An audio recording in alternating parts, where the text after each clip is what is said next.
ਵਾਹਿਗੁਰੂ ਜੀ ਕਾ ਖਾਲਸਾ ਵਾਹਿਗੁਰੂ ਜੀ ਕੀ ਫਤਿਹ। ਆਓ ਗੁਰੂ ਪਿਆਰੀ ਸਾਧ ਸੰਗਤ ਜੀਓ, ਆਓ ਹਰ ਰੋਜ਼ ਦੀ ਤਰ੍ਹਾਂ ਸੰਗਤ ਰੂਪ ਵਿੱਚ ਜੁੜ ਕੇ ਆਪਾਂ ਸਤਿਗੁਰਾਂ ਦੀ ਬਾਣੀ ਦੀ ਵਿਚਾਰ ਕਰੀਏ, ਸਤਿਗੁਰਾਂ ਦੇ ਉਪਦੇਸ਼ ਨੂੰ ਸਮਝੀਏ, ਮੰਨੀਏ, ਕਮਾਉਣ ਦੀ ਕੋਸ਼ਿਸ਼ ਕਰੀਏ। ਅੱਜ ਆਪਾਂ ਸ਼ੁਰੂ ਕਰਾਂਗੇ ਗੌੜੀ ਕੀ ਵਾਰ ਮਹੱਲਾ ਪੰਜਵਾਂ। ਮਹੱਲੇ ਪੰਜਵੇਂ ਦੀ ਵਾਰ ਹੈ। ਰਾਏ ਕਮਾਲ ਦੀ ਮੌਜ ਦੀ ਕੀ ਬਾਰ ਕੀ ਧੁਨ ਉੱਪਰ ਗਾਵਣੀ। ਇਸ ਦੇ ਬਾਰੇ ਜੋ ਲਿਖਿਆ ਹੈ ਕਿ ਕੋਈ ਇੱਕ ਚੌਧਰੀ ਸੀ ਕਮਾਲੂਦੀਨ, ਉਸਨੇ ਆਪਣੇ ਭਰਾ ਸਾਰੰਗ ਨੂੰ ਜ਼ਹਿਰ ਦੇ ਕੇ ਮਾਰ ਦਿੱਤਾ ਸੀ। ਸਾਰੰਗ ਦਾ ਇੱਕ ਪੁੱਤਰ ਸੀ ਜੋ ਅਜੇ ਛੋਟਾ ਹੀ ਸੀ, ਜਿਸ ਦਾ ਨਾਮ ਮੁਆਜ਼ੁਦੀਨ ਸੀ।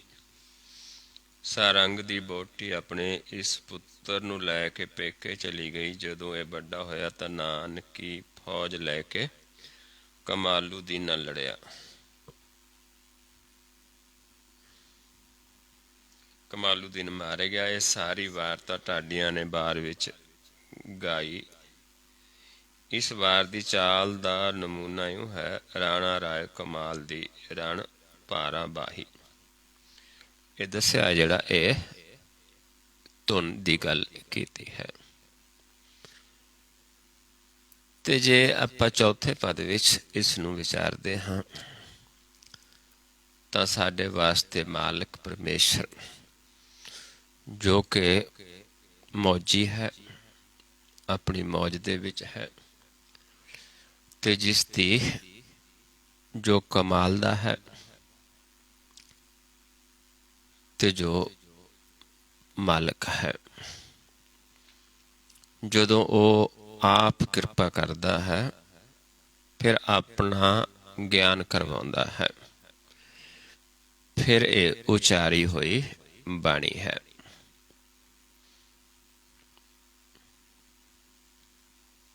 ਧੁਨ ਧੁਨ ਗੁਰਬਾਣੀ ਦੇ ਵਿੱਚ ਹੁੰਦਾ ਹੈ ਆਵਾਜ਼। ਕਿਹੜੀ ਆਵਾਜ਼? ਜਿਹੜੀ ਓਅੰਕਾਰ ਧੁਨ ਹੈ, ਜਿੱਥੇ ਅੱਗੇ ਸ਼ੁਰੂ ਦੇ ਵਿੱਚ ਇੱਕ ਓਂਕਾਰ ਸਤਿਗੁਰ ਪ੍ਰਸਾਦ।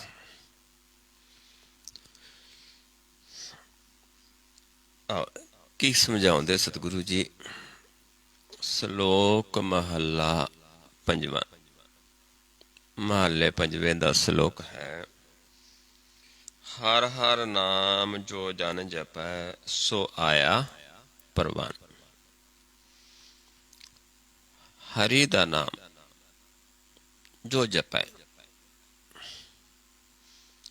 ਸੋ ਆਇਆ ਪਰਵਾਨ। ਹੁਣ ਜਪੈ ਕਦੋਂ? ਜਦੋਂ ਜਪਾਉਂਦਾ ਹੈ। ਤੇ ਜਪਾਉਂਦਾ ਕਦੋਂ ਹੈ? ਜਦੋਂ ਉਸ ਦੀ ਸ਼ਰਨ ਦੇ ਵਿੱਚ ਜਾਂਦੇ ਹਾਂ ਤੇ ਜਦੋਂ ਉਸ ਨੂੰ ਪ੍ਰਵਾਨ ਹੁੰਦੇ ਹਾਂ। ਜਦੋਂ ਪ੍ਰਭੂ ਦੇ ਦਰ ਤੇ ਅਸੀਂ ਪ੍ਰਵਾਨ ਹੋ ਜਾਂਦੇ ਹਾਂ, ਉਸ ਦੇ ਦਰ ਤੇ ਜਾਂਦੇ ਹਾਂ ਤੇ ਪ੍ਰਵਾਨ ਹੋ ਜਾਂਦੇ ਹਾਂ, ਫਿਰ ਉਹ ਹਰੀ ਦੇ ਨਾਮ ਨੂੰ ਜਪਦਾ ਹੈ। ਜੋ ਜਨ ਇਸ ਅਵਸਥਾ 'ਚ ਹੈ, ਤਿਸ ਜਨ ਕੈ ਬਲਿਹਾਰਨਾ, ਜਿਨ ਭਜਿਆ ਪ੍ਰਭ ਨਿਰਵਾਨ। ਐਸਾ ਜਨ ਫਿਰ ਮਹਾਰਾਜ ਸਮਝਾਉਂਦੇ ਨੇ ਕਿ ਉਸ ਦੇ ਬਲਿਹਾਰੇ ਜਾਂਦੇ ਹਾਂ ਜਿਸ ਨੇ ਉਸ ਨਿਰਵਾਨ ਪਦ ਨੂੰ ਭਜਿਆ ਹੈ, ਨਿਰਵਾਨ ਪਦ ਨੂੰ ਪੁਜਿਆ ਹੈ, ਪਾਇਆ ਹੈ, ਕਿਉਂਕਿ ਪ੍ਰਗਟ ਹੋ ਜਾਂਦਾ ਹੈ। ਆਪ ਪ੍ਰਭੂ ਕਿਰਪਾ ਕਰਦਾ ਹੈ, ਫਿਰ ਉਸ ਦੇ ਨਾਮ ਨੂੰ ਜਪਦਾ ਹੈ। ਉਹਦੀ ਸ਼ਰਨ ਦੇ ਵਿੱਚ ਜਾਂਦੇ ਹਾਂ, ਦਰ ਤੇ ਜਾਂਦੇ ਹਾਂ, ਪ੍ਰਵਾਨ ਹੁੰਦੇ ਹਾਂ, ਤੇ ਫਿਰ ਜੀਵ ਜਪਦਾ ਹੈ, ਕਿਉਂਕਿ ਆਪ ਨਿਰਵਾਨ ਪਦ ਪ੍ਰਗਟ ਹੋ ਜਾਂਦਾ ਹੈ।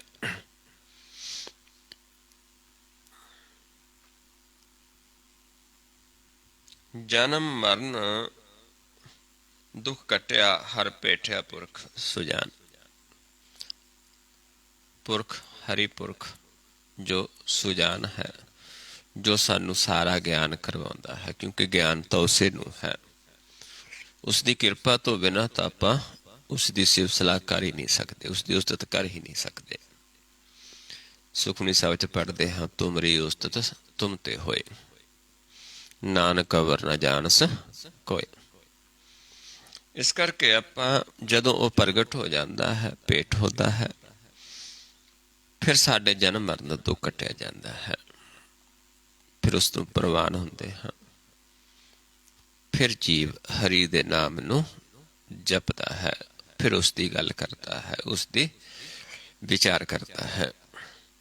ਸੰਤ ਸੰਗ ਸਾਗਰ ਤਰੇ ਜਿਨ ਨਾਨਕ ਸੱਚਾ ਧਨ। ਜਿਨ੍ਹਾਂ ਨੂੰ ਫਿਰ ਸੰਤ ਕਹਿ ਦਿੰਦੇ ਹਾਂ, ਕਿਉਂਕਿ ਜਿਨ੍ਹਾਂ ਨੂੰ ਮਾਲਕ ਪ੍ਰਗਟ ਹੋ ਜਾਂਦਾ ਹੈ, ਜਿਨ੍ਹਾਂ ਦਾ ਦੇਖਣ ਬ੍ਰਹਮ ਹੋ ਜਾਂਦਾ ਹੈ। ਐਸੇ ਜਨਾਂ ਦਾ ਫਿਰ ਸੰਗ ਕਰਕੇ ਅਸੀਂ ਇਸ ਸੰਸਾਰ ਸਾਗਰ ਇਸ ਨੂੰ ਤਰ ਸਕਦੇ ਹਾਂ। ਕਿਉਂਕਿ ਜਿਹੜਾ ਜਨ ਹੈ ਮਾਲਕ ਦਾ, ਉਸ ਨੂੰ ਤਾਣ ਕਿਸ ਦਾ ਹੈ? ਉਸ ਪ੍ਰਭੂ ਦਾ। ਆਸਰਾ ਕਿਸ ਦਾ ਰੱਖਦਾ ਹੈ? ਪਰਮੇਸ਼ਰ ਦਾ, ਕਿਸੇ ਸੰਸਾਰ ਦਾ ਨਹੀਂ ਹੈ। ਜਿਹੜਾ ਉਸ ਪ੍ਰਭੂ ਦਾ ਆਸਰਾ ਰੱਖਦਾ ਹੈ, ਪਰਮੇਸ਼ਰ ਦੀ ਟੇਕ ਰੱਖਦਾ ਹੈ, ਐਸੇ ਜਨਾਂ ਦਾ ਸੰਗ ਕਰਕੇ ਹੀ ਸਾਗਰ ਨੂੰ ਤਰਿਆ ਜਾ ਸਕਦਾ ਹੈ। ਜੇ ਅਸੀਂ ਸੰਸਾਰੀ ਕਿਸੇ ਜੀਵ ਦਾ ਆਸਰਾ ਤੱਕਦੇ ਹਾਂ, ਫਿਰ ਅਸੀਂ ਡੁੱਬ ਜਾਵਾਂਗੇ। ਇਸ ਕਰਕੇ ਟੇਕ ਕਿਸ ਦੀ ਰੱਖਣੀ ਹੈ? ਪਰਮੇਸ਼ਰ ਦੀ। ਤਿਸ ਸਾਹਿਬ ਕੀ ਟੇਕ ਨਾਨਕ ਮਨੈ ਮਾਹੇ, ਜੇ ਸਿਮਰਤ ਸੁਖ ਹੋਏ ਸਗਲੇ ਦੁਖ ਜਾਹੇ। ਇੱਕੋ ਟੇਕ ਇੱਕੋ ਆਧਾਰ, ਇੱਕੋ ਟੇਕ ਹੋਵੇ, ਇੱਕੋ ਆਧਾਰ ਹੋਵੇ।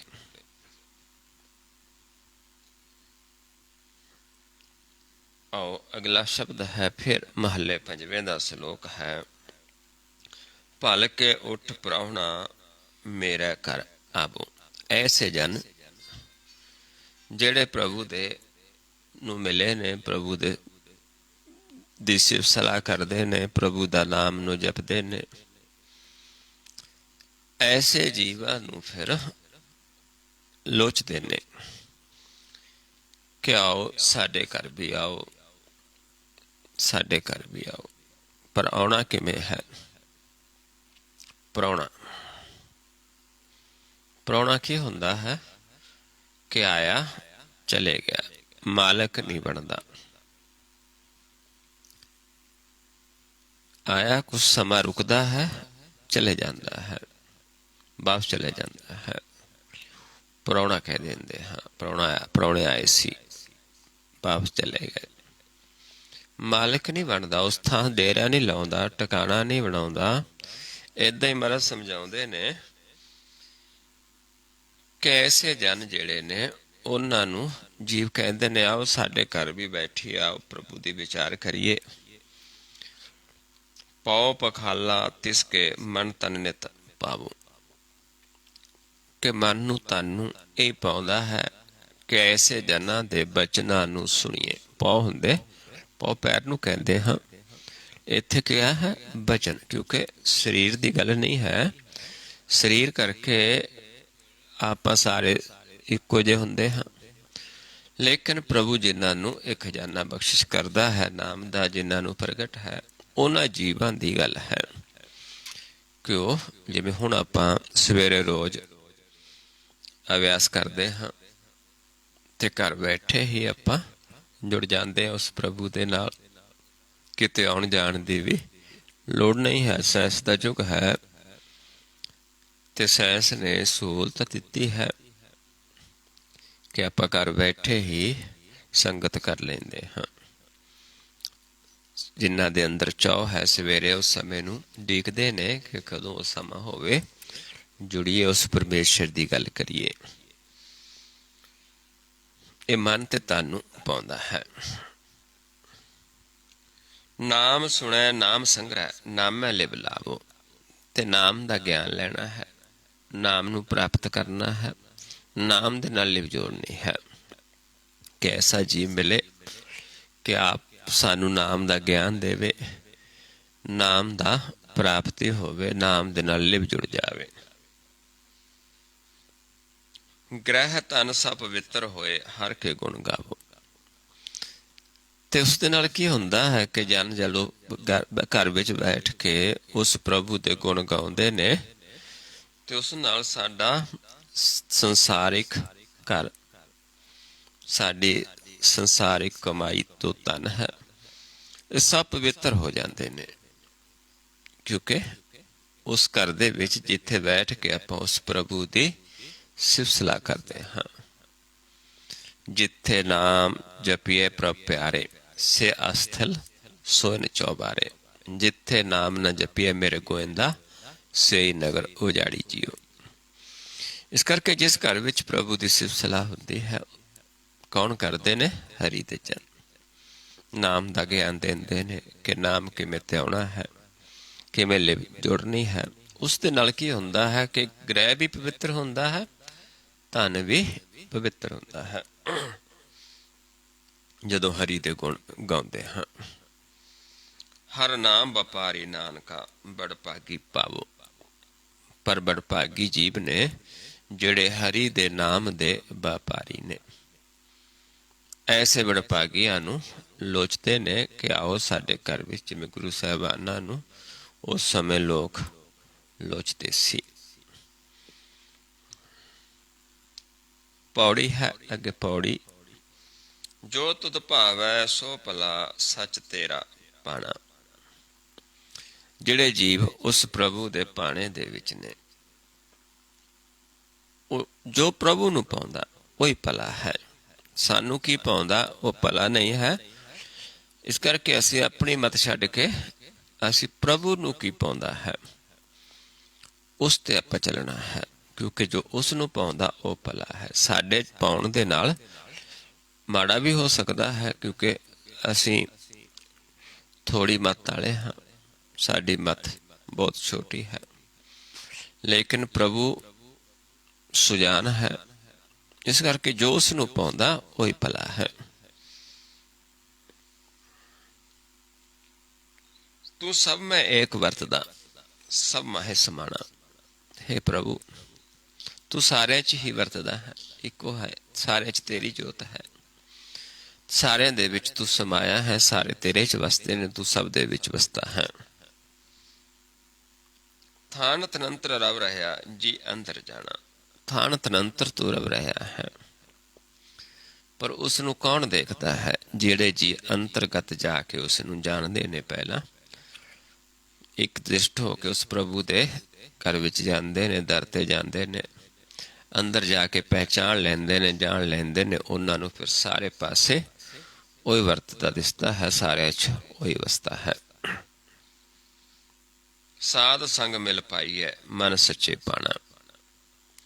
ਫਿਰ ਐਸੇ ਜਨ ਜਿਨ੍ਹਾਂ ਨੂੰ ਸਾਰੇ ਪਾਸੇ ਉਹੀ ਰਵ ਰਿਹਾ ਹੈ, ਜਿਨ੍ਹਾਂ ਨੇ ਅੰਦਰ ਜਾਣ ਲਿਆ ਹੈ, ਐਸੇ ਸਾਧੂ ਜਨਾਂ ਦੀ ਸੰਗਤ ਦੇ ਵਿੱਚ ਜਾ ਕੇ ਪ੍ਰਭੂ ਨੂੰ ਪਾਇਆ ਜਾਂਦਾ ਹੈ। ਪਰ ਪਾਇਆ ਕਿ ਪਾ ਕੌਣ ਲੈਂਦਾ ਹੈ? ਜਿਹੜੇ ਸੁਣ ਕੇ ਮੰਨ ਲੈਂਦੇ ਨੇ, ਮਨ ਸੱਚੇ ਪਾਣਾ। ਜਿਨ੍ਹਾਂ ਨੇ ਸਾਧ ਸੰਗਤ ਜਾ ਕੇ ਸੁਣ ਕੇ ਮੰਨ ਲਿਆ, ਉਹ ਪ੍ਰਭੂ ਨੂੰ ਮਿਲ ਲੈਂਦੇ ਨੇ। ਜਿਨ੍ਹਾਂ ਸੁਣ ਕੇ ਮੰਨਿਆ ਨਹੀਂ, ਉਹਨਾਂ ਦਾ ਮਿਲਾਪ ਨਹੀਂ ਹੁੰਦਾ, ਕਿਉਂਕਿ ਪਾਉਂਦੇ ਪ੍ਰਭੂ ਨੂੰ ਕਿਹੜੇ ਨੇ? ਜਿਹੜੇ ਸੁਣ ਕੇ ਮੰਨਦੇ ਨੇ। ਜਿਨੀ ਸੁਣ ਕੇ ਮੰਨਿਆ, ਤਿੰਨਾਂ ਨਿਜ ਘਰ ਬਸ। ਉਹਨਾਂ ਦਾ ਵਾਸਾ ਕਿੱਥੇ ਹੋ ਜਾਂਦਾ ਹੈ? ਨਿਜ ਘਰ ਦੇ ਵਿੱਚ। ਨਾਨਕ ਪ੍ਰਭ ਸਰਨਾਗਤੀ, ਸਦ ਸਦ ਕੁਰਬਾਨਾ। ਤੇ ਸਤਿਗੁਰੂ ਸਮਝਾਉਂਦੇ ਨੇ ਕਿ ਅਸੀਂ ਤਾਂ ਉਸ ਪ੍ਰਭੂ ਦੀ ਸ਼ਰਨ ਦੇ ਵਿੱਚ ਰਹਿੰਦੇ ਹਾਂ, ਸਦਾ ਹੀ, ਸਦਾ ਉਸੇ ਤੋਂ ਕੁਰਬਾਨ ਜਾਂਦੇ ਹਾਂ, ਸਦਾ ਪ੍ਰਭੂ ਦੇ ਸ਼ਰਨ ਦੇ ਵਿੱਚ, ਕਿਉਂਕਿ ਪ੍ਰਭੂ ਪ੍ਰਗਟ ਹੈ।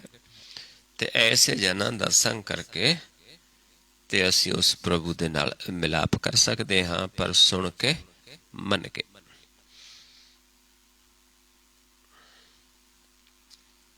ਅੱਗੇ ਫਿਰ ਸ਼ਲੋਕ ਮਹੱਲਾ ਪੰਜਵਾਂ। ਚੇਤਾ ਈ ਤਾਂ ਚੇਤ, ਸਹਿਬ ਸੱਚਾ ਸੋ ਧਣੀ। ਚੇਤਨਾ ਹੈ, ਤੂੰ ਉਸ ਨੂੰ ਚੇਤ। ਕਿਸ ਨੂੰ? ਜੋ ਪ੍ਰਭੂ ਹੈ, ਸੱਚਾ ਧਣੀ ਹੈ। ਸੰਸਾਰੀਆਂ ਨੂੰ ਨਾ ਚੇਤ, ਪ੍ਰਭੂ ਨੂੰ ਚੇਤ, ਸੱਚ ਨੂੰ ਚੇਤ, ਕਿਉਂਕਿ ਉਹੀ ਸੱਚਾ ਧਣੀ ਹੈ। ਨਾਨਕ ਸਤਿਗੁਰ ਸੇਵ ਚੜ ਬੋਹਿਤ ਭਵਜਲ ਪਾਰ ਪਾਉ। ਤੇ ਉਸ ਨੂੰ ਸੇਵਨ ਦੇ ਵਾਸਤੇ ਕੀ ਹੈ? ਪਹਿਲਾਂ ਸਤਿਗੁਰ ਦੀ ਸੇਵਾ ਹੈ, ਸਤਿਗੁਰ ਦਾ ਬੇੜਾ ਹੈ। ਸਤਿਗੁਰ ਦੀ ਸੇਵਾ ਦੇ ਬੇੜੇ ਵਿੱਚ ਚੜ੍ਹਨਾ ਹੈ ਤੇ ਭਵਜਲ ਨੂੰ ਪਾਰ ਕਰਨਾ ਹੈ। ਫਿਰ ਉਸ ਚਿੱਤ ਵਿੱਚ ਵਸਦਾ ਹੈ, ਫਿਰ ਉਸ ਨੂੰ ਚੇਤਿਆ ਜਾਂਦਾ ਹੈ। ਤੇ ਸਾਨੂੰ ਲੰਘਣ ਵਾਸਤੇ ਫਿਰ ਸਤਿਗੁਰ ਬੇੜਾ ਹੈ। ਸਤਿਗੁਰ ਪਉ ਕਾ ਬੋਹਿ ਥਾ ਸ਼ਬਦ ਲੰਘਾਵਣ ਹਾਰ। ਅਸੀਂ ਪਾਰ ਨਹੀਂ ਹੁੰਦੇ। ਮਹਾਰਾਜ ਸਮਝਾਉਂਦੇ ਨੇ, ਭਵਜਲ ਬੇਖ ਮੰਡਰਾਵਣੋ ਨਾ ਕੰਦੀ ਨਾ ਪਾਰ, ਨਾ ਬੇੜੀ ਨਾ ਤੁਲਹੜਾ, ਨਾ ਤਿਸ ਮੰਝ ਮਲਾਰ। ਵੀ ਐਡਾ ਡਰਾਵਣਾ ਹੈ ਭਵਜਲ, ਜਿਹੜਾ ਇਹ ਸੰਸਾਰ ਸਾਗਰ ਹੈ। ਇਹਦਾ ਕੋਈ ਕੰਦੀ ਪਾਰ ਨਜ਼ਰ ਨਹੀਂ ਆਉਂਦਾ, ਇਸ ਦਾ ਕੋਈ ਕੰਡਾ ਨਹੀਂ ਦਿਸਦਾ ਕਿ ਇਸ ਤੋਂ ਪਾਰ ਹੋ ਜਾਈਏ। ਤੇ ਨਾ ਕੋਈ ਬੇੜਾ ਦਿਸਦਾ ਹੈ, ਨਾ ਮਲਾਹ ਦਿਸਦਾ ਹੈ, ਨਾ ਚੱਪੂ ਦਿਸਦਾ ਹੈ। ਤੇ ਫਿਰ ਕਿਵੇਂ ਲੰਘਿਆ ਜਾਵੇ? ਨਾ ਬੇੜੀ ਨਾ ਤੁਲਹੜਾ, ਨਾ ਤਿਸ ਮੰਝ ਮਲਾਰ। ਸਤਿਗੁਰ ਭੈ ਕਾ ਬੋਹਿ ਥਾ। ਫਿਰ ਜਿਹਨਾਂ ਦੇ ਅੰਦਰ ਭੈ ਹੈ, ਫਿਰ ਉਹ ਸੱਚਾ ਗੁਰ ਲੈਂਦੇ ਨੇ, ਸੱਚੇ ਗੁਰ ਨੂੰ ਸੁਣ ਕੇ ਮੰਨਦੇ ਨੇ। ਫਿਰ ਸਤਿਗੁਰ ਬੇੜਾ ਹੈ, ਸ਼ਬਦ ਲੰਘਾਵਣ ਹਾਰ। ਸ਼ਬਦ ਦੁਆਰਾ ਸਾਨੂੰ ਪਾਰ ਲਿਖਾਉਂਦਾ ਹੈ। ਜੋ ਲੰਘੈ ਸੋ ਪਾਰ ਪਏ, ਸਤਿਗੁਰ ਸਿਓ ਲਿਵ ਲਾਏ। ਜੋ ਲੰਘ ਜਾਂਦੇ ਉਹ ਪਾਰ ਹੋ ਜਾਂਦੇ ਨੇ, ਸਤਿਗੁਰ ਦੇ ਨਾਲ ਲਿਵ ਜੋੜ ਕੇ, ਗੁਰ ਦਾ ਗਿਆਨ ਲੈ ਕੇ। ਧਿਆਨ ਮਾਰਗ ਹੈ, ਲਿਵ ਜੋੜਨੀ ਹੈ। ਜਿਹੜੇ ਜੋੜ ਲੈਂਦੇ ਨੇ ਪਾਰ ਹੋ ਜਾਂਦੇ ਨੇ। ਆਵਾ ਗਉ ਨਿਵਾਰਿਆ ਜੋਤੀ ਜੋਤ ਮਿਲਾਏ। ਆਵਾਗਮਨ ਖਤਮ ਹੋ ਜਾਂਦਾ, ਕਿਉਂਕਿ ਇੱਥੇ ਕੀ ਕਰਨਾ ਹੈ? ਜੋਤ ਨੂੰ ਜੋਤ ਵਿੱਚ ਮਿਲਾਉਣਾ ਹੁੰਦਾ ਹੈ। ਇਸ ਕਰਕੇ ਸਮਝਾਉਂਦੇ ਨੇ ਕਿ ਨਾਨਕ ਸਤਿਗੁਰ ਸੇਵ ਚੜ ਬੋਹਿਤ ਭਵਜਲ ਪਾਰ ਪਾਉ। ਵੀ ਏਦਾਂ ਭਵ ਸਾਗਰ ਨੂੰ ਪਾਰ ਹੋ ਜਾਂਦਾ ਹੈ। ਫਿਰ ਚੇਤਾ ਕਿਸ ਦਾ ਹੁੰਦਾ? ਪ੍ਰਭੂ ਦਾ। ਫਿਰ ਉਹ ਚਿੱਤ ਵਿੱਚ ਵਸਦਾ ਹੈ। ਫਿਰ ਉਸ ਸੱਚੇ ਧਣੀ ਨੂੰ ਹੀ ਚੇਤਣਾ ਹੈ। ਚੇਤਨਾ ਹੈ ਤੋ ਚੇਤ ਲੈ ਨਿਸ ਦਿਨ ਮੈਂ ਪ੍ਰਾਣੀ। ਤੇ ਇਸ ਵਾਸਤੇ ਸਾਨੂੰ ਰੁਕਣਾ ਵੀ ਨਹੀਂ ਚਾਹੀਦਾ, ਚੇਤਨ ਦੇ ਵਾਸਤੇ, ਕਿਉਂਕਿ ਸਾਡੀ ਉਮਰ ਰੋਜ਼ ਘਟਦੀ ਹੈ। ਨੌਵੇਂ ਪਾਤਸ਼ਾਹ ਸਮਝਾਉਂਦੇ ਨੇ, ਚੇਤਨਾ ਹੈ ਤੋ ਚੇਤ ਲੈ ਨਿਸ ਦਿਨ ਮੈਂ ਪ੍ਰਾਣੀ। ਸਿੰਚਨ ਔਦ ਬਿਹਾਤ ਹੈ ਫੂਟਾ ਘਟ ਜਿਉ ਪਾਣੀ। ਵੀ ਇਸ ਕਰਕੇ ਪ੍ਰਭੂ ਨੂੰ ਚੇਤੀਏ, ਚਿੱਤ ਵਿੱਚ ਵਸਾ ਲਈਏ। ਮਨ ਮੈਂ ਚਿਤਵੋ ਚਿਤਵਨੀ ਉਦਮ ਕਰੋ ਉਠ ਨੀਤ। ਹਰ ਕੀਰਤਨ ਕਾ ਆਹਰੋ ਹਰ ਦਿਓ ਨਾਨਕ ਮੀਤ। ਅੱਗੇ ਫਿਰ ਸ਼ਲੋਕ ਹੈ ਮਹੱਲੇ ਪੰਜਵੇਂ ਦਾ।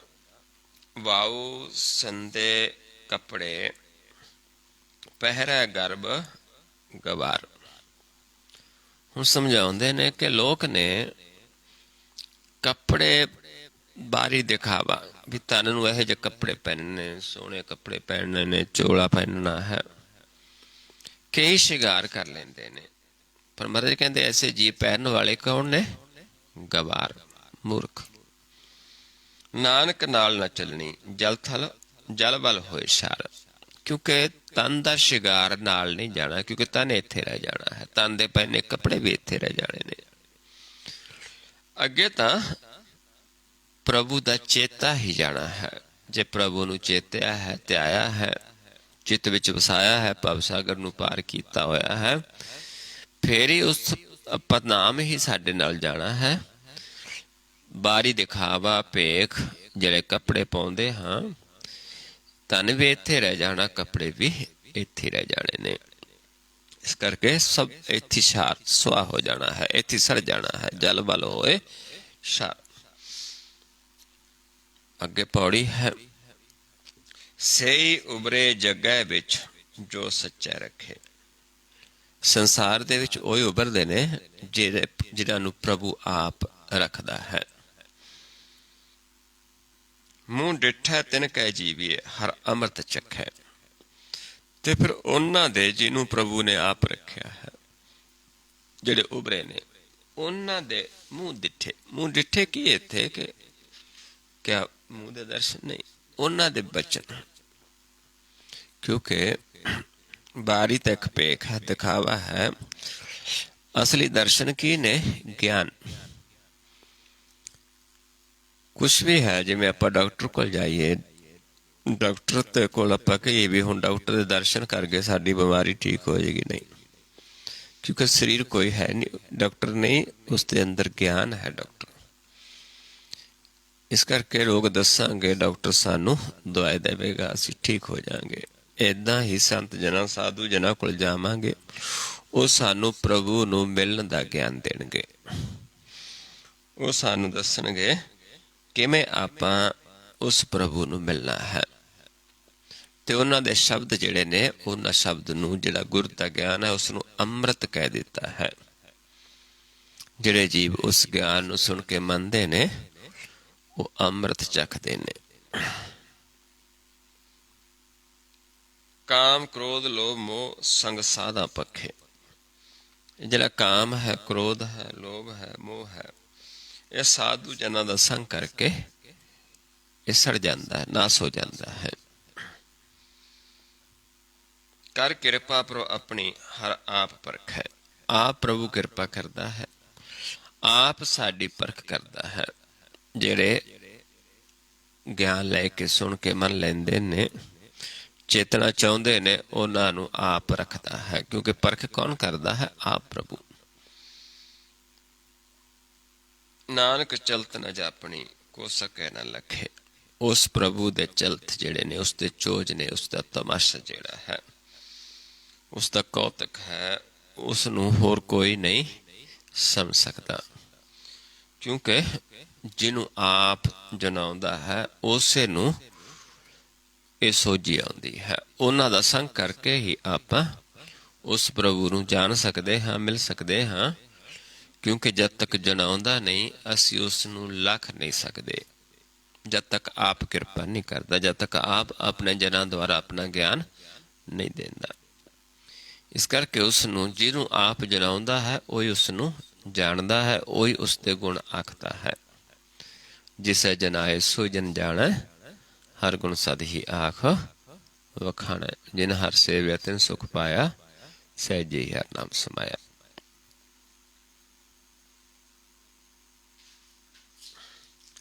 अब फिर अगला श्लोक है, श्लोक महला पंजवां, महले पंजवें का श्लोक है। नानक सोई दिनस सुहावड़ा, जित प्रभ आवै चित। हुण दिवस सुहावड़ा किहड़ा है? जदों प्रभु साडे चित्त विच वसदा है। क्योंकि मुखों तो संसार ही कहता है, पर बसाउणा चित्त विच है। चेतना उदों ही बनती है, साडा चित्त बना जदों साडे चित्त विच वसदा है प्रभु। फिर बोलण दी लोड़ नहीं पैंदी, फिर ध्यान विच वस जांदा है। फिर अपने आप साडा सानू चेता रहिंदा है। फिर असीं चितवदे रहिंदे हां, जिवें संसारी चीज़ां ने, उहनूं चितवदा रहिंदा है मन। ऐदां प्रभु नूं फिर चितवदा है। उही दिन सुहावड़ा है जिस दिन प्रभु चित्त विच वसदा है।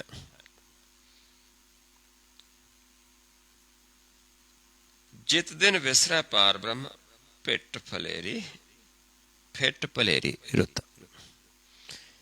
ते जिस दिन वो विसर जावे, उस दिन वो रुत जिहड़ी है सानू फिटी लगती है, सुहावड़ी नहीं लगती।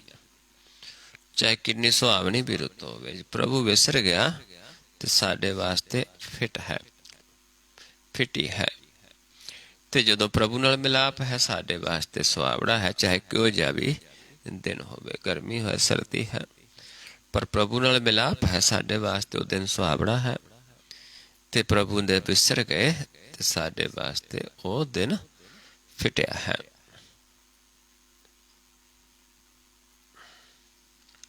महला पंजवां, फिर महले पंजवें का श्लोक है। नानक मित्राई तिस स्यों, सब किस जिस कै हाथ। हुण मित्रता सतगुरु समझाउंदे ने कि उसे दे नाल बनाउणी है। साडी भी मित्रता उस दे नाल है। किस दे नाल? जिस दे हत्थ विच सब कुछ है। को मित्रां से कांडियां, एक विख न चलै साथ। ਜਿਹੜੇ ਕੁਮਿੱਤਰ ਨੇ, ਕੁਮਿੱਤਰ ਕੌਣ ਨੇ? ਕਾਮ, ਕ੍ਰੋਧ, ਲੋਭ, ਅਹੰਕਾਰ। ਇਹ ਕੁਮਿੱਤਰ ਨੇ, ਇਹਨਾਂ ਨੂੰ ਅਸੀਂ ਮਿੱਤਰ ਨਹੀਂ ਬਣਾਉਣਾ, ਕਿਉਂਕਿ ਇਹਨਾਂ ਤੋਂ ਆਪਾਂ ਛੁੱਟਣਾ ਹੈ। ਇੱਥੇ ਦਾ ਕੁਛ ਵੀ ਸਾਡੇ ਨਾਲ ਨਹੀਂ ਜਾਣਾ। ਇਸ ਕਰਕੇ ਮਿੱਤਰ ਕਿਸ ਨੂੰ ਬਣਾਉਣਾ ਹੈ? ਪ੍ਰਭੂ ਨੂੰ, ਜੋ ਸਰਬ ਕਲਾ ਸਮਰੱਥ ਹੈ, ਜੋ ਹਰ ਥਾਂ ਸਾਡੇ ਰੱਖਿਆ ਕਰ ਸਕਦਾ ਹੈ, ਹਰ ਥਾਂ ਸਾਡੀ ਪਾਲਣਾ ਕਰਦਾ ਹੈ, ਸਾਡੀ ਸਹਾਇਤਾ ਕਰਦਾ ਹੈ।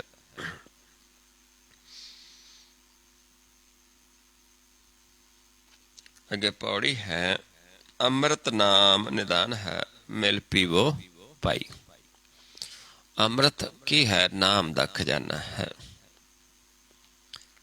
ਮਿਲ ਪੀਵੋ ਪਾਈ, ਮਿਲ ਕੇ ਇਸ ਨੂੰ ਪੀਵੋ। ਕਿਹਨੂੰ ਮਿਲ ਕੇ ਪੀਵੋ? ਕਿਉਂਕਿ ਸੰਗਤ ਦੇ ਵਿੱਚ ਗੁਰ ਸ਼ਬਦ ਦਾ ਗਿਆਨ ਲੈਣਾ ਹੈ। ਪਹਿਲੇ ਹੀ ਆਪਾਂ ਵਿਚਾਰ ਚੁੱਕੇ ਹਾਂ ਵੀ ਉਹ ਅੰਮ੍ਰਿਤ ਚਖਦੇ ਨੇ, ਮੂੰਹ ਡਿੱਠੇ ਤਿਨ ਕੇ ਜੀਵਿਐ, ਹਰ ਅੰਮ੍ਰਿਤ ਚਖੈ। ਉਹਨਾਂ ਦੇ ਸੰਗਤ 'ਚ ਬੈਠ ਕੇ ਉਹਨਾਂ ਦੇ ਬਚਨਾਂ ਨੂੰ ਸੁਣਨਾ ਹੈ। ਉਹ ਸ਼ਬਦ ਜਿਹੜਾ ਹੈ ਅੰਮ੍ਰਿਤ ਹੈ। ਅੰਮ੍ਰਿਤ ਇੱਕੋ ਸ਼ਬਦ ਹੈ, ਗੁਰਮੁਖ ਪਾਇਆ ਜਾਏ। ਜੇ ਸਿਮਰਤ ਸੁਖ ਪਾਈ ਹੈ, ਸਭ ਤਿੱਖਾ ਬੁਝਾਈ। ਜਿਹਦੇ ਸਿਮਰਨ ਦੇ ਨਾਲ, ਫਿਰ ਗੁਰ ਸ਼ਬਦ ਨੂੰ ਸਿਮਰਨ ਦੇ ਨਾਲ ਪਹਿਲਾਂ ਗੁਰ ਦਾ ਗਿਆਨ ਲੈਣਾ ਹੈ, ਫਿਰ ਸਿਮਰਨਾ ਹੈ। ਉਹਦੇ ਨਾਲ ਕੀ ਹੋਏਗਾ ਕਿ ਮਨ ਦੀ ਤ੍ਰਿਸ਼ਨਾ ਬੁਝ ਜਾਂਦੀ ਹੈ। ਜਿਵੇਂ ਇੱਥੇ ਸਮਝਾਇਆ ਹੈ ਵੀ ਮਿਲ ਕੇ ਉਹ ਸ਼ਬਦ ਅੰਮ੍ਰਿਤ ਨੂੰ ਪੀਤਾ, ਉਹਦੇ ਨਾਲ ਕੀ ਹੋਇਆ ਕਿ ਤਿੱਖਾ ਬੁਝ ਗਈ, ਮਨ ਸ਼ਾਂਤ ਹੋ ਗਿਆ, ਭੁੱਖ ਖਤਮ ਹੋ ਗਈ। ਕਰ ਸੇਵਾ ਪਾਰ ਬ੍ਰਹਮ ਗੁਰ, ਭੁੱਖ ਰਹੇ ਨਾ ਕਾਈ। ਉਹ ਸੇਵਾ ਕਿਸ ਦੀ ਕੀਤੀ? ਪਾਰ ਬ੍ਰਹਮ ਦੀ। ਪਰ ਕੀਤੀ ਕਿਵੇਂ? ਗੁਰ ਦੇ ਗਿਆਨ ਦੁਆਰਾ, ਗੁਰ ਲੈ ਕੇ।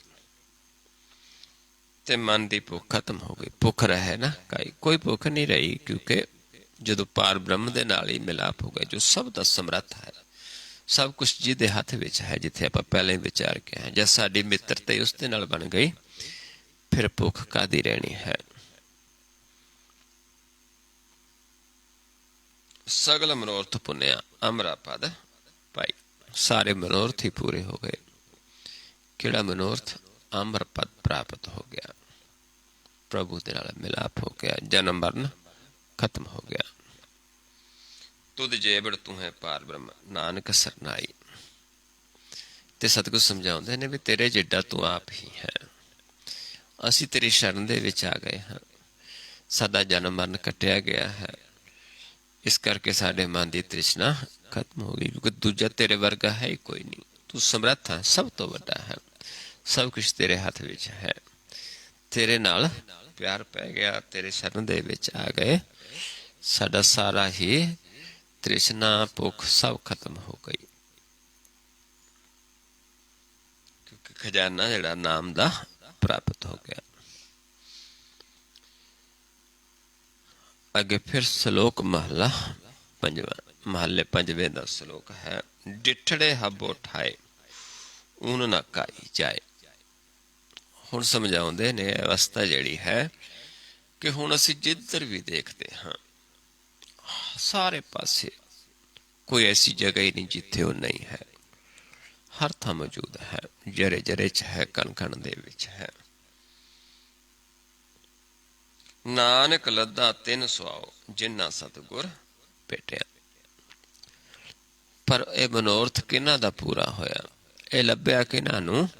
ਜਿਨ੍ਹਾਂ ਨੇ ਸਤਿਗੁਰ ਦਾ ਗਿਆਨ ਲਿਆ, ਸਤਿਗੁਰ ਨਾਲ ਭੇਟ ਕੀਤੀ, ਸੱਚੇ ਗੁਰ ਨੂੰ ਮਨ ਵਿੱਚ ਵਸਾਇਆ, ਸੱਚੇ ਗੁਰ ਦਾ ਗਿਆਨ ਲੈ ਕੇ ਉਸ ਨੂੰ ਮੰਨਿਆ, ਕਮਾਇਆ, ਤੇ ਉਹਨਾਂ ਦਾ ਪ੍ਰਭੂ ਨਾਲ ਮਿਲਾਪ ਹੋਇਆ। ਉਹਨਾਂ ਵਾਸਤੇ ਕੋਈ ਐਸੀ ਜਗ੍ਹਾ ਹੀ ਨਹੀਂ ਜਿੱਥੇ ਪ੍ਰਭੂ ਨਹੀਂ ਹੈ, ਕੋਈ ਵੀ ਜਗ੍ਹਾ, ਕਿਉਂਕਿ ਹਰ ਥਾਂ ਤੇ ਮੌਜੂਦ ਹੈ। ਪਰ ਦੇਖਿਆ ਜਾਂਦਾ ਹੈ ਸਤਿਗੁਰ ਦੀ ਸ਼ਰਨ ਦੇ ਵਿੱਚ ਗਿਆ।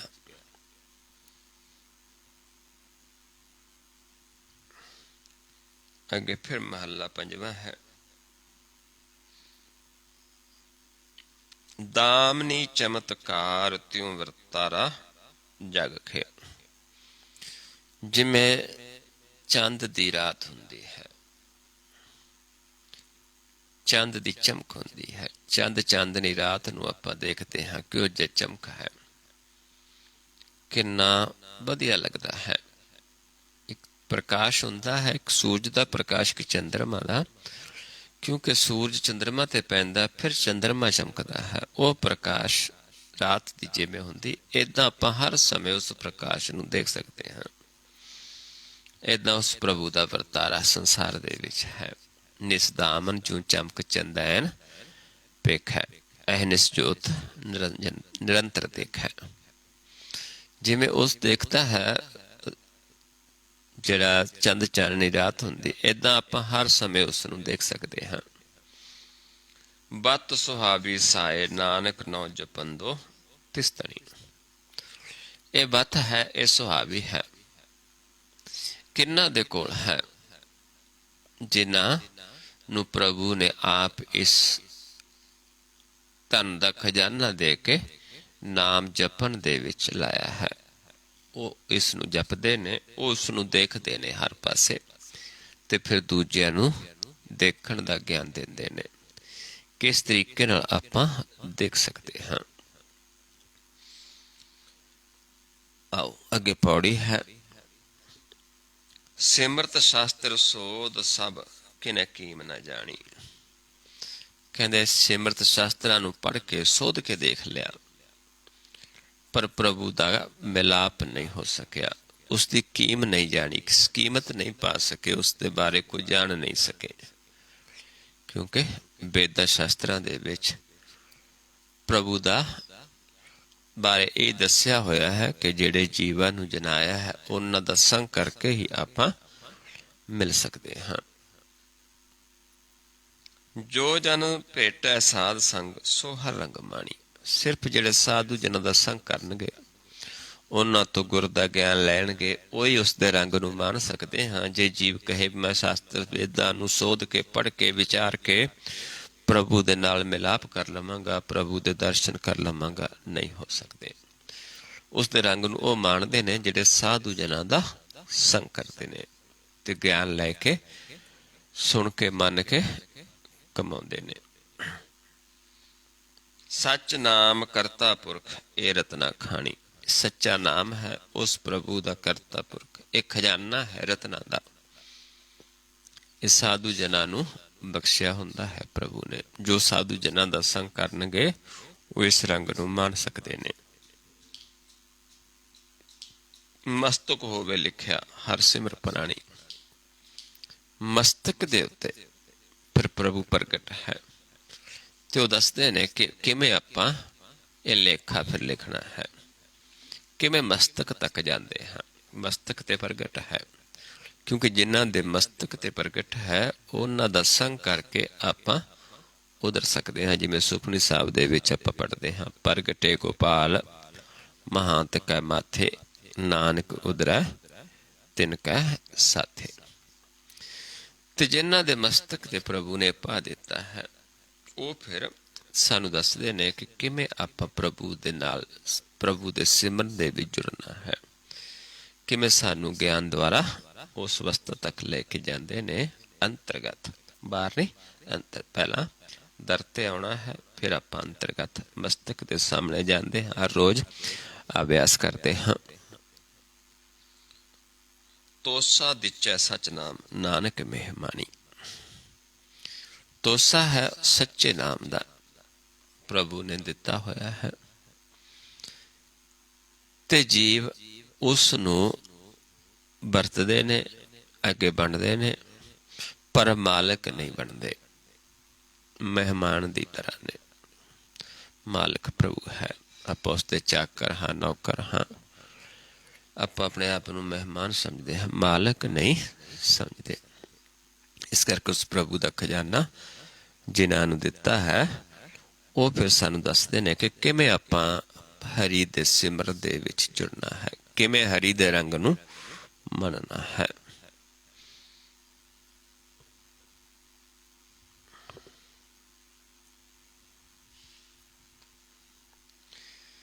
ਆਓ ਅਗਲਾ ਸ਼ਬਦ ਹੈ, ਸ਼ਲੋਕ ਮਹੱਲਾ ਪੰਜਵਾਂ। ਮਹੱਲੇ ਪੰਜਵੇਂ ਦਾ ਸ਼ਲੋਕ ਹੈ।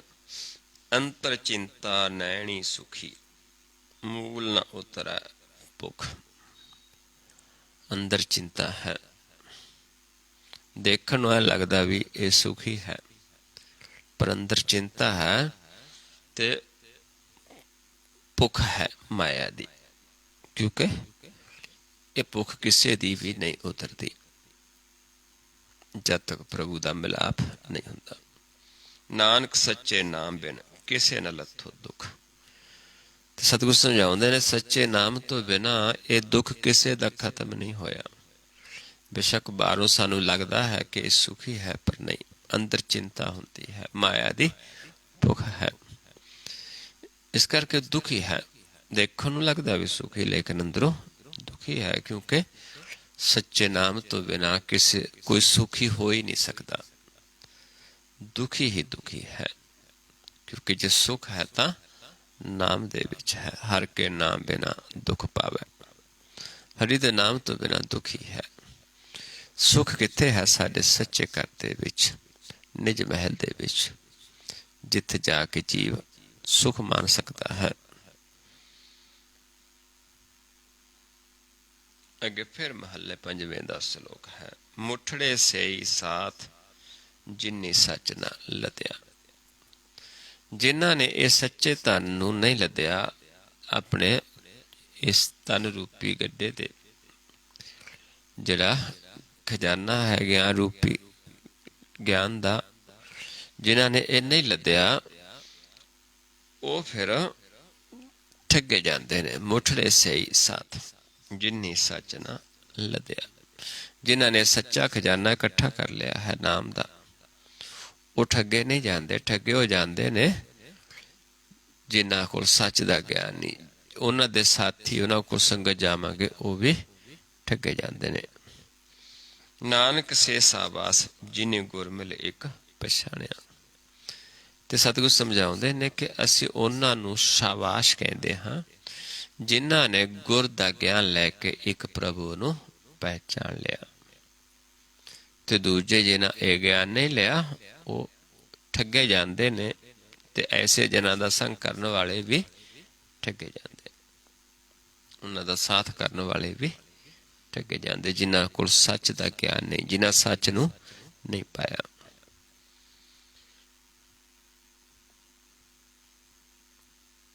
ਆਓ ਅੱਗੇ ਪੌੜੀ ਹੈ। ਜਿੱਥੇ ਬੈਸਣ ਸਾਧ ਜਨ ਸੋ ਥਾਨ ਸੁਹੰਦਾ।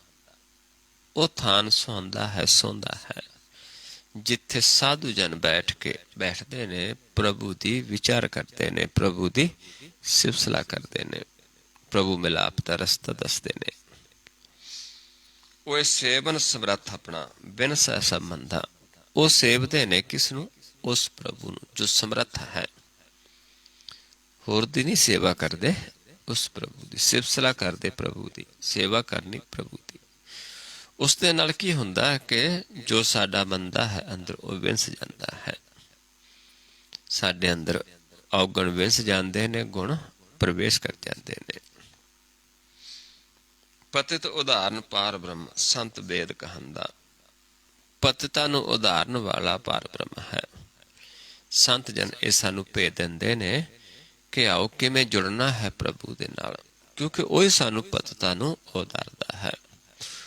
ਉਹ ਵੇਦ ਜਿਹੜਾ ਹੈ, ਇੱਕ ਵੇਦ ਕਿਹੜਾ? ਜਿਹੜੇ ਸੰਤ ਜਨ ਕਹਿੰਦੇ ਨੇ, ਇੱਕ ਵੇਦ ਲਿਖੇ ਨੇ, ਤੇ ਇੱਕ ਵੇਦ ਹੈ ਜੋ ਗੁਰਬਾਣੀ 'ਚ ਦੱਸਿਆ ਹੈ, ਗੁਰਮੁਖ ਜਨ ਦਿੰਦੇ ਨੇ, ਸੰਤ ਜਨ ਦਿੰਦੇ ਨੇ, ਜਿਸ ਨੂੰ ਆਪਾਂ ਪੜ੍ਹਦੇ ਹਾਂ ਗੁਰਮੁਖ ਨਾਦੰ ਗੁਰਮੁਖ ਵੇਦੰ ਗੁਰਮੁਖ ਰਹਾ ਸਮਾਈ, ਜਿਸ ਨੂੰ ਮਤਲਬ ਸਮਝਾਉਂਦੇ ਨੇ ਬਿਸਮਾਦ ਨਾਦ ਬਿਸਮਾਦ ਵੇਦ, ਬਿਸਮਾਦ ਜੀ ਬਿਸਮਾਦ ਵੇਦ। ਉੱਥੇ ਬਿਸਮਾਦ ਦਾ ਗਿਆਨ ਹੈ। ਇਹ ਸੰਤ ਜਨ ਸਾਨੂੰ ਦਿੰਦੇ ਨੇ ਗਿਆਨ ਵੀ ਕਿਵੇਂ ਆਪਾਂ ਉਸ ਪ੍ਰਭੂ ਨੂੰ ਦੇਖਣਾ। ਉੱਥੇ ਬੈਠ ਕੇ ਪ੍ਰਭੂ ਨੂੰ ਜਾਣਨ ਦੀ ਸਿਫਤਸਲਾਹ, ਪ੍ਰਭੂ ਨੂੰ ਜਾਣਨ ਦਾ ਗੁਰ ਜੁਗਤੀ ਹੈ, ਉਹ ਦੱਸਦੇ ਨੇ। ਭਗਤ ਬਸ਼ਲ ਤੇਰਾ ਬਿਰਦ ਹੈ ਜੁਗ ਜੁਗ ਵਰਤਨ ਦਾ। ਇਹ ਪ੍ਰਭੂ ਦਾ ਬਿਰਦ ਹੈ ਕਿ ਆਪਣੇ ਭਗਤਾਂ ਦਾ ਸਦਾ ਸਹਾਈ ਹੈ। ਜੁਗਾਂ ਤੋਂ ਆਪ ਇਹ ਖਜ਼ਾਨਾ ਵਰਤਾਉਂਦਾ ਹੈ। ਭਗਤ ਜਨਾਂ ਨੂੰ ਆਪ ਵਰਤਨ ਨੂੰ ਦਿੰਦਾ ਹੈ। ਭਗਤ ਜਨਾਂ ਕੋ ਵਰਤਨ ਨਾਮ, ਸੰਤ ਜਨਾਂ ਕੈ ਮਨ ਬਿਸਰਾਮ। ਹਰ ਕਾ ਨਾਮ ਦਾਸ ਕੀ ਓਟ, ਹਰ ਕੈ ਨਾਮ ਉਧਰੇ ਜਨ ਕੋਟ। ਹਰ ਜਸ ਕਰਤ शांत दिन रात, हर हर औखद साध कुमात। हर जन के हर नाम निधान, पार ब्रह्म जन कीनो दान। मन तन रंग रत्ते रंग एक है, नानक जन कै बिरत विवेक है। मन तन उस प्रभु दे रंग च रत्ते जाते ने, विवेक बिरती हो जाती है। ते फिर जाके उस प्रभु खजाना देंदा है, भगतां द्वारा वरताउंदा आया है। जुगां तो ये परमेश्वर दा बिरत है। नानक जाचै एक नाम, मन तन पाबंदा। सतगुरु समझाउंदे ने भी ਜਿਹੜੇ ਇੱਕ ਨਾਮ ਨੂੰ ਜਾਚਦੇ ਨੇ, ਜਿਵੇਂ ਸਤਿਗੁਰੂ ਸਮਝਾਉਂਦੇ ਕਿ ਅਸੀਂ ਵੀ, ਸਾਡੇ ਮਨ ਨੂੰ ਕੀ ਪਾਉਂਦਾ ਹੈ? ਨਾਮ। ਜਿਹੜੇ ਜੀਵਨ ਨੂੰ ਨਾਮ ਨੂੰ ਜਾਚਦੇ ਨੇ, ਇੱਕ ਨਾਮ ਨੂੰ ਮੰਗਦੇ ਨੇ, ਜਿਨ੍ਹਾਂ ਨੂੰ ਨਾਮ ਪਾਉਂਦਾ ਹੈ, ਜਿਨ੍ਹਾਂ ਵਾਸਤੇ ਨਾਮ ਹੀ ਸਾਰਾ ਕੁਛ ਹੈ। ਨਾਮ ਤਨ, ਨਾਮੋ ਰੂਪ ਰੰਗ, ਨਾਮੋ ਸੁਖ ਹਰ ਨਾਮ ਕਾ ਸੰਗ। ਨਾਮ ਰਸ ਜੋ ਜਨ ਤ੍ਰਿਪਤਾਨੇ, ਮਨ ਤਨ ਨਾਮੈ ਨਾਮ ਸਮਾਨੇ। ਉਠਤ ਬੈਠਤ ਸੋਤ ਨਾਮ, ਕਹੋ ਨਾਨਕ ਜਨ ਕੈ ਸਦਕਾਮ। ਜਿਨ੍ਹਾਂ ਨੂੰ ਨਾਮ ਹੀ ਪਾਉਂਦਾ ਹੈ, ਜਿਵੇਂ ਸਤਿਗੁਰੂ ਜੀ ਕਿ ਸਾਡੇ ਮਨ ਨੂੰ ਤਾਂ ਭਾਈ ਨਾਮ ਹੀ ਪਾਉਂਦਾ ਹੈ। ਜਿਨ੍ਹਾਂ ਦੇ ਮਨ ਨੂੰ ਨਾਮ ਹੀ ਪਾਉਂਦਾ ਹੈ, ਉਹ ਜਿੱਥੇ ਬੈਠਦੇ ਨੇ ਫਿਰ ਨਾਮ ਦੀ ਹੀ ਗੱਲ ਕਰਦੇ ਨੇ, ਪ੍ਰਭੂ ਦੇ ਮਿਲਾਪ ਦੀ ਗੱਲ ਕਰਦੇ ਨੇ। ਆਓ ਹੁਣ ਆਪਾਂ 5 ਪੌੜੀਆਂ ਤੱਕ ਆਪਾਂ ਇਸ ਵਾਰ ਦੀਆਂ ਵਿਚਾਰੀਆਂ ਨੇ, ਨਾਲ ਸ਼ਲੋਕ ਵਿਚਾਰੇ ਨੇ। ਔਰ ਨਾਲ ਨਾਲ ਆਪਾਂ ਸੇਵਾ ਕਰੀਏ ਸਮਰੱਥ ਪ੍ਰਭੂ ਦੀ, ਜੋ ਸਾਨੂੰ ਸਾਡੇ ਸਾਰਿਆਂ ਦੇ ਸਾਹਮਣੇ ਹੈ। ਪਹਿਲਾਂ ਆਪਾਂ ਉਸ ਨੂੰ ਨੇੜੇ ਪਹਿਚਾਨਣਾ ਹੈ, ਅੰਤਰਗਤ ਗੁਰ ਦਾ ਗਿਆਨ ਲੈ ਕੇ, ਜੁਗਤ ਨੂੰ ਸਮਝ ਕੇ। ਜਦੋਂ ਅੰਤਰਗਤ ਜਾਣ ਲਵਾਂਗੇ ਫਿਰ ਸਾਰੇ ਪਾਸੇ ਅਸੀਂ ਦੇਖ ਸਕਦੇ ਹਾਂ। ਹੈ ਕਿਹੋ ਜਿਹਾ? ਜਿਵੇਂ ਆਪਾਂ ਵਿਚਾਰ ਕੇ ਆਏ ਹਾਂ, ਦਾਮਨੀ ਚਮਤਕਾਰ ਤਿਉ ਵਰਤਾਰਾ ਜਗ ਖੇ। ਜਿਵੇਂ ਚੰਦ ਦੀ ਰਾਤ ਨੂੰ ਚਾਨਣ ਹੁੰਦਾ ਹੈ, ਏਦਾਂ ਇੱਥੇ ਸਾਰੇ ਪਾਸੇ ਉਸਦਾ ਵਰਤਾਰਾ ਸਾਨੂੰ, ਕਿਉਂਕਿ ਗੁਪਤ ਹੈ, ਪ੍ਰਗਟ ਹੋ ਜਾਂਦਾ ਹੈ। ਸੋ ਆਓ ਕਰਨਾ ਕਿਵੇਂ ਹੈ? ਕਿਵੇਂ ਅੰਤਰਗਤ ਜਾਣਾ ਹੈ? ਕਿੱਥੇ ਵਸਦਾ ਹੈ ਪ੍ਰਭੂ? ਸਾਰਿਆਂ ਦੇ ਸਾਹਮਣੇ ਹੀ ਹੈ। ਪਰ ਕੀ ਹੈ ਕਿ ਸਾਡੇ ਤੇ ਪ੍ਰਭੂ ਦੇ ਵਿਚਾਲੇ ਇੱਕ ਭਰਮ ਦਾ ਪਰਦਾ ਆ ਗਿਆ ਹੈ, ਹਉਮੈ ਦੀ ਦੀਵਾਰ ਆ ਗਈ ਹੈ। ਇਸ ਕਰਕੇ ਨਜ਼ਰ ਨਹੀਂ ਆਉਂਦਾ। ਜਿਵੇਂ ਦੋ ਬੰਦੇ ਆਮੋ ਸਾਹਮਣੇ ਬੈਠੇ ਹੋਣ, ਵਿਚਾਲੇ ਆਪਾਂ ਪਰਦਾ ਕਰ ਦਈਏ ਤੇ ਇੱਕ ਦੂਜੇ ਤੋਂ ਦੂਰ ਹੋ ਜਾਂਦੇ ਹਨ। ਜਾਂ ਵਿਚਾਲੇ ਕੰਧ ਖਿੱਚ ਹੋ ਜਾਵੇ, ਆਪਣੇ ਘਰ 'ਚ ਇਕੱਠੇ ਰਹਿੰਦੇ, ਵਿਚਾਲੇ ਕੰਧ ਖਿੱਚ ਹੋ ਜਾਵੇ ਤੇ ਦੂਰ ਹੋ ਜਾਂਦੇ ਹਾਂ। ਏਦਾਂ ਹੀ ਸਾਡਾ ਤੇ ਪ੍ਰਭੂ ਦੇ ਵਿੱਚ ਇੱਕ ਹਉਮੈ ਦੀ ਦੀਵਾਰ ਆ ਗਈ ਹੈ, ਭਰਮ ਦਾ ਪਰਦਾ ਆ ਗਿਆ ਹੈ, ਜਿਸ ਨੂੰ ਆਪਾਂ ਗੁਰ ਦੇ ਗਿਆਨ ਦੁਆਰਾ ਤੋੜਨਾ ਹੈ। ਆਪਾਂ ਇਕੱਠੇ ਵਸਦੇ ਹਾਂ। ਪ੍ਰਭੂ ਨੂੰ ਫਿਰ ਕਹਿਤਾ, ਪਤੀ ਕਹਿ ਦਿੱਤਾ, ਸਾਨੂੰ ਧਨ ਕਹਿ ਦਿੱਤਾ, ਪਤਨੀ ਕਹਿ ਦਿੱਤਾ ਹੈ, ਤੇ ਅਸੀਂ ਇਕੱਠੇ ਰਹਿੰਦੇ ਹਾਂ। ਫਿਰ ਧਨ ਕਾ ਇੱਕ ਸੰਗ ਵਾਸਾ, ਇਕੱਠੇ ਵਸਦੇ ਹਾਂ। ਵਿੱਚ ਹਉਮੈ ਭੀਤ ਕਰਾਰੀ, ਪਰ ਵਿੱਚ ਇੱਕ ਬਹੁਤ ਤਕੜੀ ਦੀਵਾਰ ਖੜ ਗਈ ਹੈ, ਉਹ ਹੈ ਹਉਮੈ ਦੀ। ਗੁਰ ਪੂਰਾ ਹਉਮੈ ਭੀਤ ਤੋਰੀ, ਜਨ ਨਾਨਕ ਮਿਲੈ ਬਨਵਾਰੀ। ਪੂਰਾ ਗੁਰ ਉਸ ਹਉਮੈ ਦੀ ਦੀਵਾਰ ਨੂੰ ਤੋੜ ਦਿੰਦਾ ਹੈ ਤੇ ਫਿਰ ਪ੍ਰਭੂ ਦਾ ਮਿਲਾਪ ਹੋ ਜਾਂਦਾ ਹੈ। ਜਿਨ੍ਹਾਂ ਮਿਲਾਪ ਹੋਇਆ ਉਹਨਾਂ ਦੱਸਿਆ ਕਿ ਅਸੀਂ ਪੂਰਾ ਗੁਰ ਲੈ ਕੇ ਦੀਵਾਰ ਨੂੰ ਤੋੜਿਆ ਹੈ ਤੇ ਪ੍ਰਭੂ ਦੇ ਨਾਲ ਮਿਲਾਪ ਕੀਤਾ ਹੈ। ਉਸ ਦੀਵਾਰ ਨੂੰ ਤੋੜਨ ਵਾਸਤੇ ਆਪਾਂ ਅਭਿਆਸ ਹੈ, ਜੁਗਤੀ ਹੈ, ਗੁਰ ਹੈ ਕਿ ਆਪਾਂ ਕਿਵੇਂ ਨਿਭ ਕੇ ਅੰਤਰਗਤ ਜਾਣਾ ਹੈ। ਮਨ ਸਾਡਾ ਹੰਕਾਰੀ ਹੈ, ਦਿਨ ਚੱਲਦਾ ਹੈ, ਲੇਕਿਨ ਆਪਾਂ ਇਸ ਪਾਸੇ ਨੂੰ ਜਾਣਾ ਹੈ ਜਿੱਥੋਂ ਸਾਨੂੰ ਸਵਾਸ ਦੇ ਕੇ ਜਿੰਦਾ ਰੱਖਦਾ ਹੈ, ਜੋ ਪ੍ਰਾਣਪਤ ਦਾਤਾ ਹੈ। ਸੋ ਉਸ ਵਾਸਤੇ ਆਪਾਂ ਇੱਕ ਦ੍ਰਿਸ਼ਟ ਹੋਣਾ ਹੈ।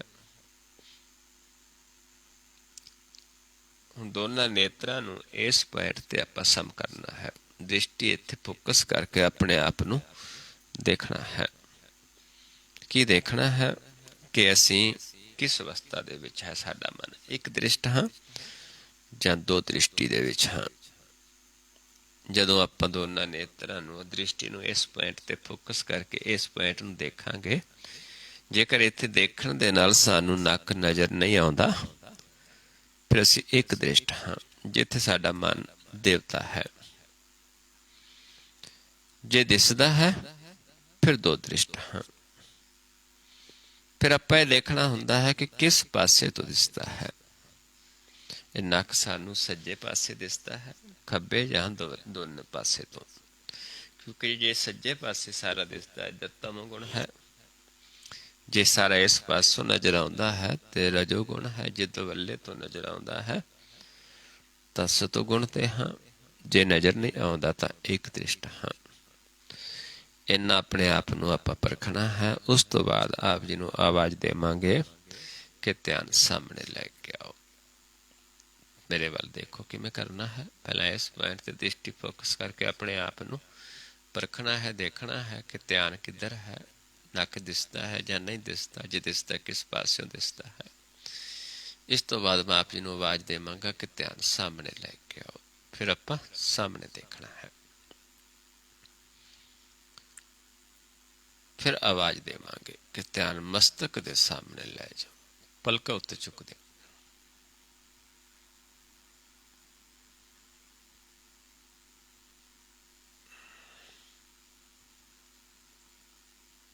फिर जदों कहांगा सामने, फिर सामने देखना है।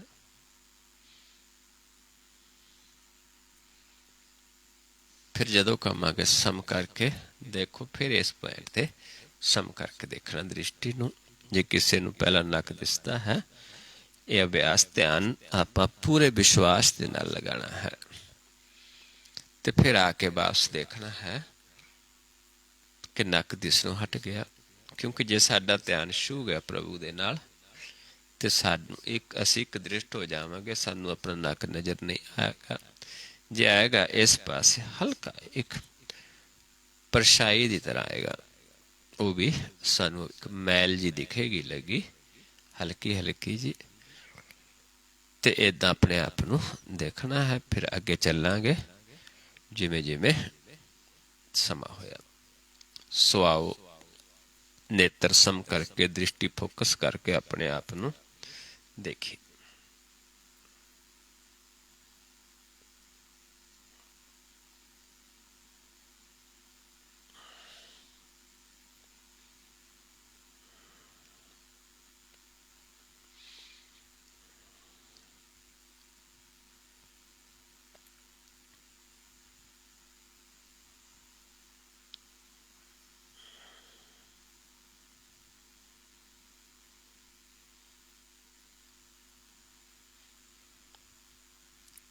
सामने लेके आइए, ध्यान सामने देखो।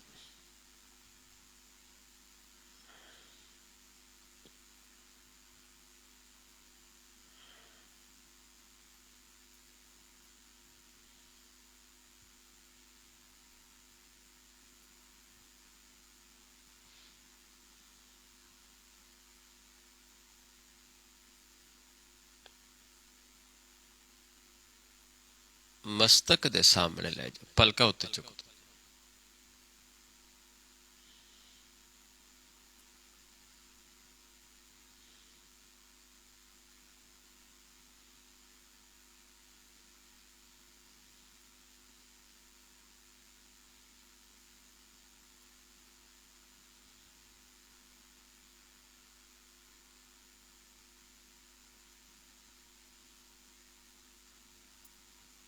फिर सामने लेके आइए।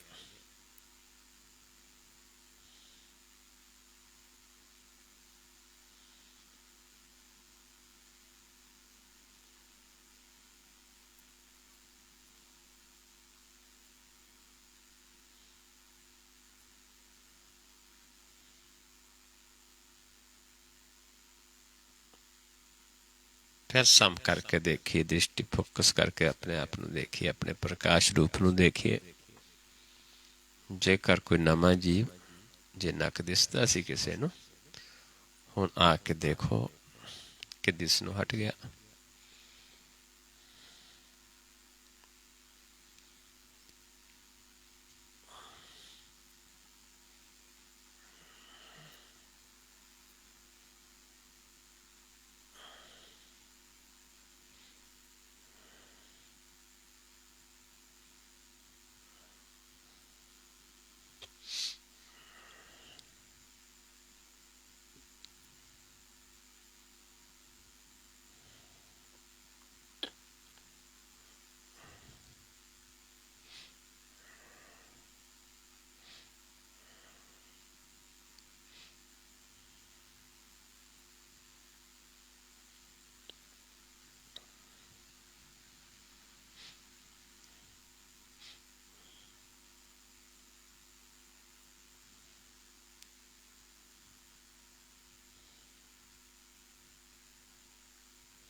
नीचे ਲੈ ਜਾਓ ਧਿਆਨ ਹੁਣ, ਬਿਲਕੁਲ ਰਿਲੈਕਸ। ਨੀਚੇ ਜੋ ਥੱਲੇ ਵਿਛਿਆ ਹੈ, ਜਿੱਥੇ ਆਪਾਂ ਬੈਠੇ, ਚੱਦਰ ਫਰਸ਼ ਜੋ ਵੀ ਹੈ, ਉਸ ਤੋਂ ਥੋੜਾ ਉੱਪਰ ਦੇਖਣ ਦੀ ਕੋਸ਼ਿਸ਼ ਕਰਨੀ ਹੈ। ਇੱਥੇ ਸਾਨੂੰ ਪ੍ਰਕਾਸ਼ ਅਨੁਭਵ ਹੋਏਗਾ, ਜਿਵੇਂ ਪਾਣੀ ਦੀਆਂ ਲਹਿਰਾਂ ਹੁੰਦੀਆਂ ਨੇ, ਇੱਦਾਂ ਹੀ ਸਾਨੂੰ ਪ੍ਰਕਾਸ਼ ਦੀ ਹਲਚਲ ਅਨੁਭਵ ਹੋਏਗੀ।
ਸਮ ਕਰਕੇ ਦੇਖੀ ਆਪਣੇ ਆਪ ਨੂੰ ਫਿਰ।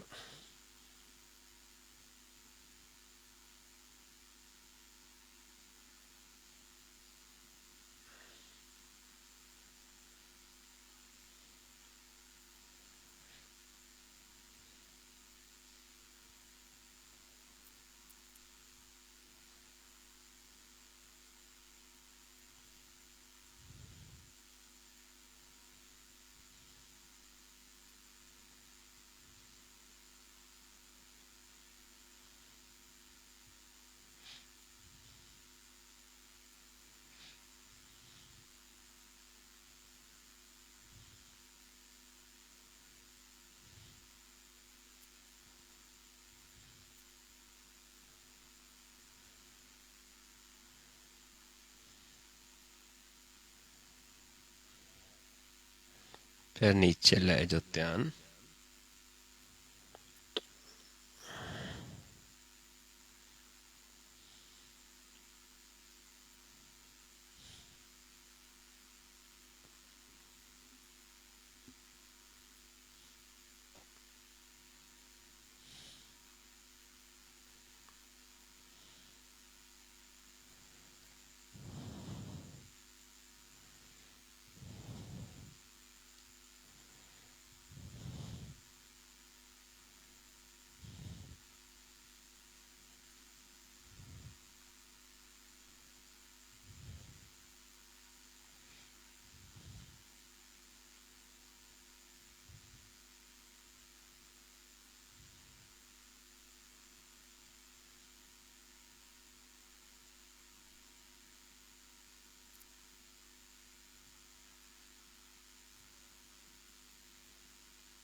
ਫਿਰ ਸਮ ਕਰਕੇ ਦੇਖੇ ਆਪਣੇ ਆਪ ਨੂੰ।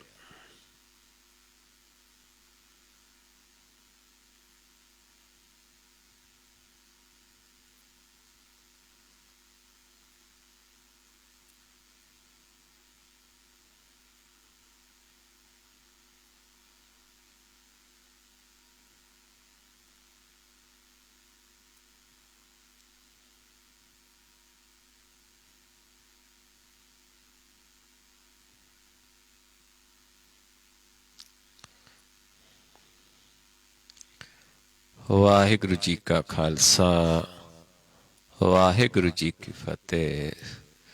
ਸੋ ਗੁਰਮੁਖ ਪਿਆਰਿਓ, ਇਸ ਤਰੀਕੇ ਦੇ ਨਾਲ ਆਪਾਂ ਨੇੜੇ ਪਹਿਚਾਨਣਾ ਹੈ, ਅੰਤਰਗਤ ਜਾਣਾ ਹੈ, ਕਿਉਂਕਿ ਇਸ ਪਾਸੇ ਜਿੱਥੋਂ ਸਵਾਸ ਦੇ ਕੇ ਜਿੰਦਾ ਰੱਖਦਾ ਹੈ, ਉਧਰ ਹੈ ਪ੍ਰਭੂ ਦਾ, ਜਿੱਥੋਂ ਸਾਰਿਆਂ ਨੂੰ ਪਾਲ ਰਿਹਾ ਹੈ ਸਵਾਸ ਦੇ ਕੇ। ਸੋ ਦਰ ਕਿਹਾ ਸੋ ਕਰ ਕਿਹਾ, ਜਿਤ ਬੈ ਸਰਬ ਸੰਭਾਲੇ। ਸੋ ਇਸ ਤਰੀਕੇ ਨਾਲ ਆਪਾਂ ਅਭਿਆਸ ਕਰਨਾ ਹੈ।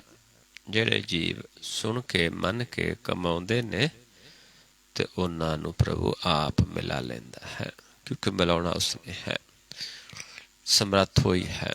ਕੋਈ ਜੀਵ ਸਿਰਫ ਆਪਾਂ ਰਸਤਾ ਦੱਸ ਸਕਦੇ ਹਾਂ, ਮਾਰਗ ਦੱਸ ਸਕਦੇ ਹਾਂ, ਲੇਕਿਨ ਕਰਨ ਵਾਲਾ ਆਪ ਪ੍ਰਭੂ ਹੈ। ਕਰਨ ਕਾਰਨ ਪ੍ਰਭ ਇੱਕ ਹੈ, ਦੂਸਰਾ ਨਹੀਂ ਕੋਈ। ਸੋ ਇਸ ਤਰੀਕੇ ਨਾਲ ਆਪਾਂ ਉਸ ਸਮਰੱਥ ਦੀ ਸੇਵਾ ਕਰਨੀ ਹੈ। ਸੋ ਗੁਰਮੁਖ ਪਿਆਰਿਓ, ਇੰਨੇ ਕੁ ਵਿਚਾਰ ਕਰਦੇ ਹਾਂ, ਬਹੁਤ ਸਾਰੀਆਂ ਭੁੱਲਾਂ ਹੋ ਜਾਂਦੀਆਂ ਹਨ। ਆਪ ਸੰਗਤ ਸਤਿਗੁਰੂ ਜੀ ਬਖਸ਼ਣ ਯੋਗ ਹੋ, ਬਖਸ਼ ਲੈਣਾ ਜੀ। ਵਾਹਿਗੁਰੂ ਜੀ ਕਾ ਖਾਲਸਾ, ਵਾਹਿਗੁਰੂ ਜੀ ਕੀ ਫਤਿਹ।